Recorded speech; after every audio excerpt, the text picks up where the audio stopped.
Hello guys, I am Nikhil Vishwakarma and welcome back on my YouTube channel। तो कैसे हो आप लोग? आई होप आप सभी अच्छे होंगे। तो गाइस, आज के इस वीडियो लेक्चर में हम लोग बीएससी थर्ड सेमेस्टर की माइक्रोबायोलॉजी का जो यूनिट है हमारा सेकंड, वाटर एंड कार्बोहाइड्रेट, तो उस पर जो कार्बोहाइड्रेट के बारे में हम लोग डिस्कस करेंगे।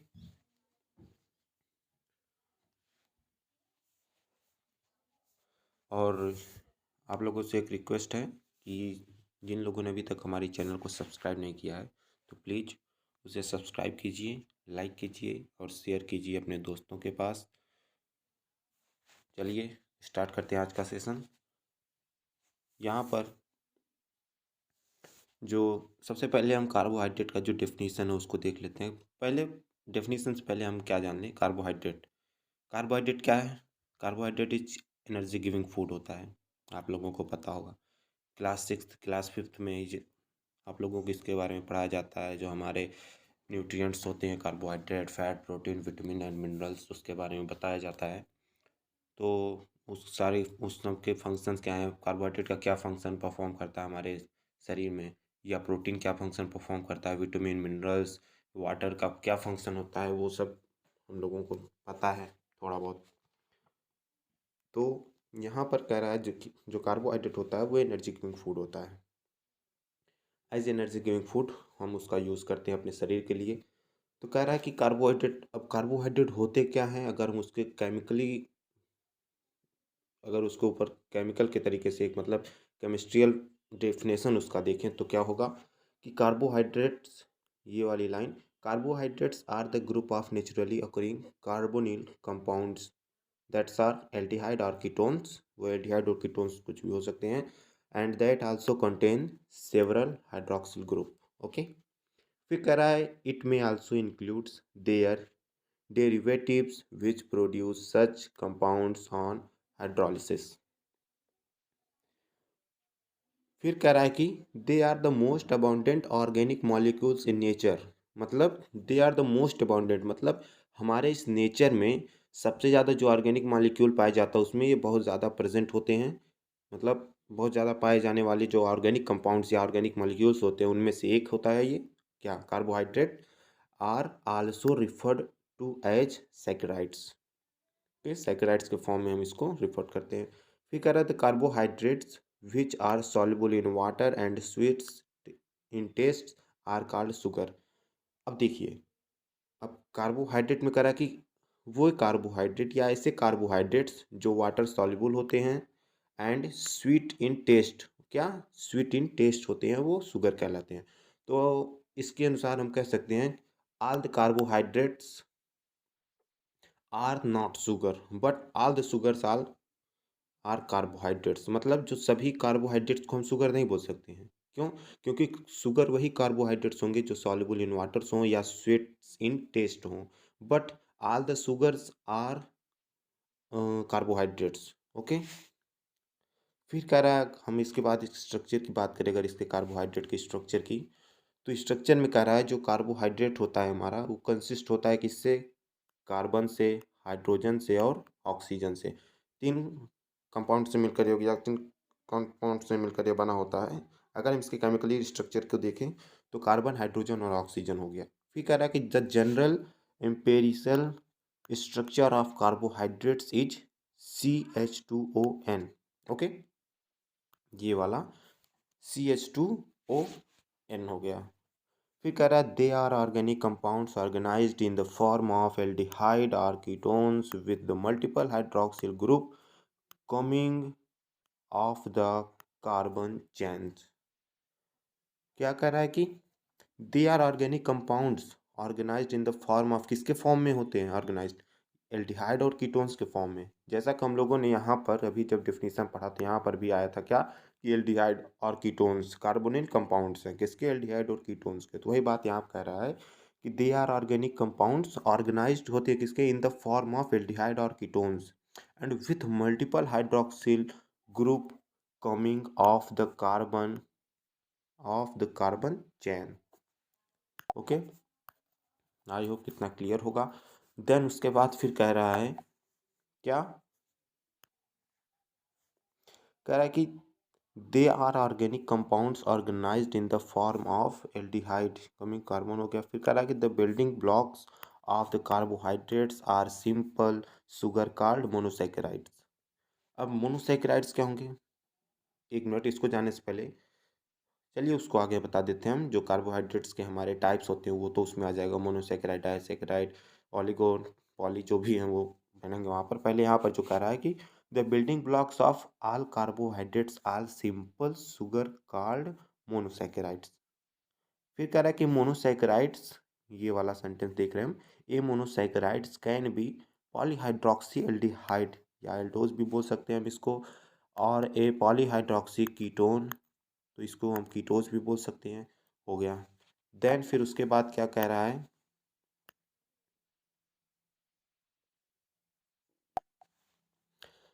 कह रहा है कि the carbohydrates can be structurally represented in any of the three forms.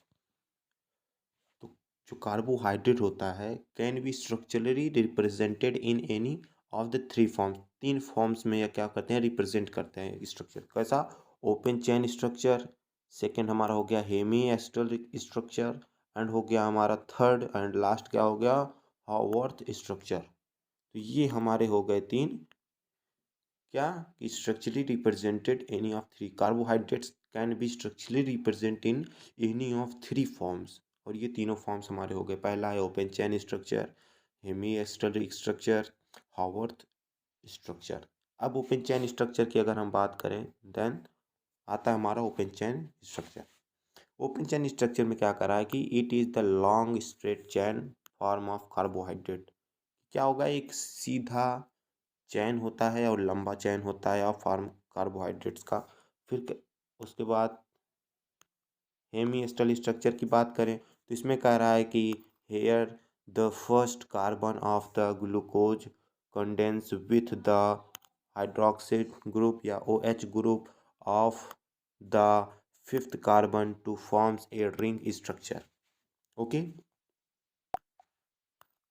फिर उसके बाद कह रहा है कि द हावर्थ स्ट्रक्चर, यानी थर्ड वाला जो देख रहा है यहाँ पर हम, Haworth structure, it is the presence of the pyranose ring structure. Then ये तो हमारा हो गया, इसके बारे में हमें बहुत ज़्यादा डीप नहीं पढ़ना था, बस इतना दिया था तो इसलिए हम लोगों ने इसके बारे में इतना डिस्कस कर लिया है। बाकी जो मेन हमको पढ़ना है वो है क्लासिफिकेशन ऑफ कार्बोहाइड्रेट्स का, यानी हमें अब पढ़ना है क्लासिफिकेशन ऑफ कार्बोहाइड्रेट्स। ओके। तो क्लासिफिकेशन ऑफ कार्बोहाइड्रेट्स में यानी यहाँ पर तो कार्बोहाइड्रेट्स जो होता है mainly divided into four parts. इसके, और यहाँ पर अगर हम उसके शुगर को मालिक, शुगर जो उसका मॉलिक्यूल मॉलिक्यूल है, उसका शुगर मॉलिक्यूल है, अगर उसके बेस पर हम कार्बोहाइड्रेट को डिवाइड करते हैं तो वो चार पार्ट्स में उसको हम डिवाइड कर सकते हैं। पहला हमारा आता है मोनोसैकेराइड, दूसरा डाइसैकेराइड, तीसरा ओलिगोसैकेराइड एंड पॉलीसैकेराइड्स। अब मोनोसैकेराइड की अगर हम बात करें तो मोनोसैकेराइड्स में, मोनोसैकेराइड कार्बोहाइड्रेट्स कौन से होंगे, ऐसे कार्बोहाइड्रेट्स जिनमें क्या one sugar molecules are present हों। क्या, वे कार्बोहाइड्रेट जिनमें वन शुगर मॉलिक्यूल प्रेजेंट होंगे वो हमारे होंगे मोनोसैकेराइड। अब मोनोसैकेराइड के अगर हम एग्जांपल को देखें तो मोनोसैकेराइड का एग्जांपल हमारा क्या हो जाएगा, एक तो ग्लूकोज होगा, एक फ्रक्टोज होगा और एक गैलेक्टोज हो जाएगा। ओके, ये हमारे तीनों एग्जांपल किसको हो जाएंगे, मोनोसैकेराइड के।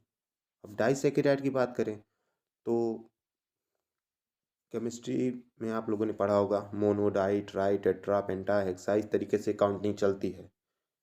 जो हमारे ऑर्गेनिक कंपाउंड्स होते हैं, ऑर्गेनिक जो भी होंगे हमारे सब्सटेंस, उनको अगर काउंट करना है या उनका हम IUPAC नेम लिखते हैं तो इसी तरह से करते हैं ना, मोनो, डाई, ट्राई, टेट्रा या मेथेट, प्रोब्यूट, इस तरीके से चलता है। तो मोनो का मतलब ये, तो यहाँ पर वन शुगर मॉलिक्यूल थे। अब डाई की बात करें, डाई मतलब दो हो गया, तो यहाँ पर जाहिर सी बात है डाई है तो यहाँ पर टू शुगर मॉलिक्यूल्स यहाँ पर प्रेजेंट होंगे। अब टू शुगर मॉलिक्यूल्स प्रेजेंट होंगे, ऐसे कौन सी एग्जांपल हैं जिसमें टू शुगर मॉलिक्यूल प्रेजेंट हो, तो हमारा सुक्रोज हो गया, लैक्टोज हो गया, माल्टोज हो गया, ये ऐसे एग्जाम्पल हैं या ऐसे सब्सटेंस है, या ऐसे कार्बोहाइड्रेट बोल सकते हैं जिनमें क्या 2 शुगर मॉलिक्यूल्स प्रेजेंट होते हैं। उसके बाद आता है हमारा ओलिगोसैकेराइड। यहाँ पर 2 क्या 2 कितने 10 शुगर मॉलिक्यूल्स यहाँ पर हमारे आ जाएंगे, क्या sugar molecules. Okay, 2 to 10 sugar molecules, तो जिनमें 2 से लेके 10 तक 2 से 10 शुगर मॉलिक्यूल्स प्रेजेंट होंगे, वो हमारे आएंगे ओलिगोसैकेराइड्स में। तो इसके 2 एग्जांपल हैं, रैफिनोज हो गया, उसके बाद स्टैक स्टेकायोज हो गया। फिर हमारा थर्ड आता है क्या, सॉरी थर्ड नहीं, फोर्थ, पॉलीसैकेराइड एंड लास्ट। इसमें अब 10 से अधिक, जब 10 से भी अधिक शुगर मॉलिक्यूल्स प्रेजेंट हो किसी कार्बोहाइड्रेट में, तो वो कार्बोहाइड्रेट हमारा आता है किसमें, पॉलीसैकेराइड में। ओके, अब इसके एग्जांपल, आलू खाते हो, आलू में स्टार्च प्रेजेंट होता है। हम राइस की बात करें, स्टार्च, उसके बाद ग्लाइकोजन हो गया, सेलुलोज हो गया। ये जो भी एग्जांपल हैं, स्टार्च, ग्लाइकोजन, सेलुलोज, ये सारे के सारे जो भी एग्जांपल हैं आपके, या जो भी नेम है, वो हमारे एग्जांपल में आते हैं किसके, पॉलीसैकेराइड। तो क्लासिफिकेशन ऑफ कार्बोहाइड्रेट हम लोगों ने पढ़ लिया। अब इसके बारे में हमें डीप स्टडी करना है, मोनोसैकेराइड क्या है, डाइसैकेराइड क्या है, ओलिगोसैकेराइड क्या है, या पॉलीसैकेराइड क्या है। तो आइए डिस्कस करते हैं। तो अब पहला जो हमें पढ़ना है वो है मोनोसैकेराइड। मोनोसैकेराइड की बात करें तो हम लोगों ने इसके बारे में जो बेसिक नॉलेज था वो तो हम लोगों ने उसके क्लासिफिकेशन के टाइम में ही कवर कर लिया था, बट फिर भी यहाँ पर एक बार फिर से हम रिवाइज कर लेते हैं एक तरीके से। कह रहा है कि the simple carbohydrates include single sugar monosaccharides, the polymers oligosaccharides and polysaccharides. जो पॉलीमर्स होंगे वो ओलिगोसैकेराइड और पॉलीसैकेराइड्स में आएंगे। फिर कह रहा है कि simplest group of carbohydrates and often called simple sugar since they can not be further hydrolysed. क्यों, क्योंकि कह रहा है सिंपलेस्ट ग्रुप ऑफ कार्बोहाइड्रेट्स, मतलब कार्बोहाइड्रेट का जो सबसे सिंपलेस्ट ग्रुप होगा, सबसे सिंपलेस्ट जिसको और सिंपल ना किया जा सके, यानी जिसको ब्रेक डाउन ना किया जा सके, सिंपल सी बात है, ब्रेक डाउन ना किया जा सके, तो वो carbohydrate and often called simple sugar होगा। क्यों सिंपल शुगर का है, क्योंकि भाई वो ऑलरेडी ब्रेक डाउन हो चुका है, उसका वो ऑलरेडी ब्रेक है। अब उससे ज़्यादा ब्रेक डाउन, ग्लूकोज की बात करें तो ग्लूकोज खुद एक ब्रेक डाउन सब्सटेंस है, या जो भी ब्रेक डाउन ब्रेक हो चुका हुआ एक क्या है, कार्बोहाइड्रेट है। अब इसको हम ब्रेक डाउन नहीं कर सकते। शुगर रहता है, यहाँ पर मैं बात करूँ शुगर, जैसे C12H22O11, ओके, C12H22O11, तो इसको तो हम ब्रेक डाउन करा सकते हैं। हाँ ब्रेक डाउन कराया तो यहाँ पर हमारा ग्लूकोज बन गया C6H12O6 बन गया। बट अब अगर हम चाहें कि ग्लूकोज को भी ब्रेक डाउन कराएं तो इट्स नॉट पॉसिबल। क्यों, क्योंकि ये सिंपल क्या है, एक सिंपल कार्बोहाइड्रेट है, सिंपल कार्बो, इसलिए जो सिंपल कार्बोहाइड्रेट्स होते हैं वो डायरेक्ट एनर्जी प्रोड्यूस कराते हैं। इसलिए जब किसी को चक्कर आता है या जब बहुत बहुत ज़्यादा थकान आ जाती है तो लोग कहते हैं इसको ग्लूकोज पिला दो। Okay, glucose direct energy produce करते हैं, जैसे हमारे शरीर में गया तुरंत एनर्जी प्रोड्यूस करना शुरू कर देता है। बट शुगर को पहले ब्रेक डाउन कराना पड़ेगा, शुगर ब्रेक डाउन होगा कार्बो ग्लूकोज में या फ्रक्टोज के फॉर्म में, जिसमें भी होता है, उसके बाद तब जाके वह एनर्जी प्रोड्यूस, उसमें टाइम लगेगा। इसलिए जो सिंपल शुगर होंगे वो ब्रेक डाउन नहीं होते। अब इससे ज़्यादा ब्रेक डाउन ये हो नहीं सकता।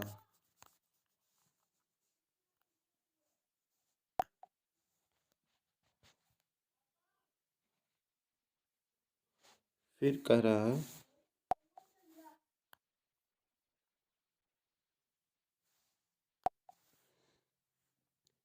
colorless crystalline solid which are soluble in water and insoluble in non-polar solvents। उसके बाद कह रहा है these are compounds which possess a free aldehyde or ketones group। अब इसका जो जनरल फार्मूला अगर हम देख लें मोनोसैकेराइड्स की, तो इसमें कह रहा है कि इसका जनरल फार्मूला हो जाएगा CnH2O, क्या CnH2O एन, और इसको बोल सकते हैं CnH2nOn। यानी अगर सी, ये एन क्या है, n number of carbon present करता है। अगर यहाँ पर जैसे फार्मूला है एन के जगह पर अगर हम 2 लिख दें तो ये C2 हो जाएगा। अब 2n का मतलब C2H4 हो जाएगा हमारा। क्यों? क्योंकि 2n है तो H4 हो गया। फिर यहाँ पर O के जगह पर हम यहाँ पर लिख सकते हैं 2। तो ये हमारा फार्मूला मतलब ऑर्गन या जो भी कंपाउंड बनेगा वो कंपाउंड ये बनेगा C2H4O2। इस तरीके से इस फॉर्म में चलता है हमारा। तो ये उसका जनरल फार्मूला हो जाएगा। फिर नेक्स्ट बात कर रहा है क्या, they are classified according to the, किसके, they are classified according to the number of carbon atoms they contain and also on the basis of the fundamental group presents. फिर कह रहा है द मोनोसेकेराइड, जो मोनोसेकेराइड्स होंगे 10 with 3, 4, 5, 6 and 7 carbons are called trioses, tetroses, pentoses, hexoses and heptoses ETC. इसके form में heptoses, pentoses, triose, tetrose, इसके form में मतलब वो काउंटिंग हमारी चलती रहती है, बनते रहेंगे। And also as aldose or ketose, क्या, aldoses or ketoses depending upon whether they contain aldehyde और कीटोन ग्रुप। क्लियर है? अगर एग्जांपल की बात करें तो एग्जांपल हम लोगों ने क्लासिफिकेशन के टाइम में पढ़ लिया था। ग्लूकोज हो गया, फ्रक्टोज हो गया, एरिथ्रोलोज हो गया या राइबोलोज हो गया। तो ये हमारे इसके क्या हो गए, मोनोसेकेराइड्स के एग्जांपल हो गए। अब जो मोनोसेकेराइड, अगर हम उसके केमिकल स्ट्रक्चर की बात करें कि इसका केमिकल स्ट्रक्चर कैसा होगा, तो केमिकल स्ट्रक्चर अगर हम इसको देखें तो यहाँ पर कितने कार्बन पर, यहाँ पर कितने कार्बन एटम्स दिए गए हैं, 1 2 3 4 5 6, 1 2 3, यहाँ से काउंट करेंगे हम, ये 1 हो गया, ये 2 हो गए, ये 3 हो गए, ये 4 हो गए, ये 5 कार्बन्स हैं यहाँ पर।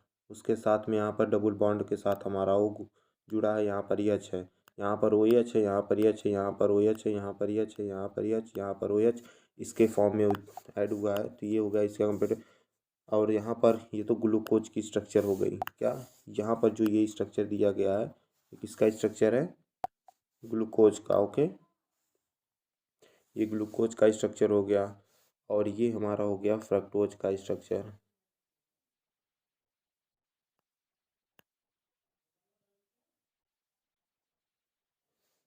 देन उसके बाद फिर आपको ये स्ट्रक्चर याद कर लेना है किसी भी तरीके से, मतलब बहुत ज़्यादा टफ नहीं है, इजी है। इजी लैंग्वेज में मतलब यहाँ पर समझा भी दिया गया है। ओपन चैन रिएक्शन मतलब एक तरीके से जो अभी हम लोगों ने पढ़ा था ना, ओपन स्ट्रक्चर रहता है, ओपन चैन स्ट्रक्चर। तो ये ओपन चैन स्ट्रक्चर पे बेस पर ये बनाया गया है। ओपन चैन ही है, कहीं से मतलब लॉक नहीं है या कुछ भी नहीं है, एकदम सीधा स्ट्रेट चैन है। तो अब यहाँ पर फिर उसके बाद हमें आता है नेक्स्ट पॉइंट जो हमारा क्या, कि प्रॉपर्टीज, जस्ट वेट।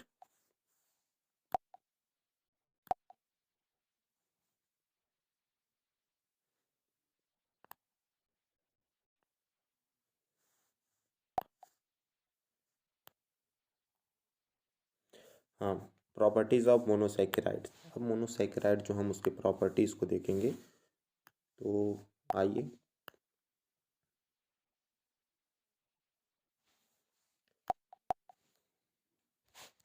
इसमें कह रहा है कि most monosaccharides have a sweet taste, fructose is sweetest 73% sweeter than sucrose.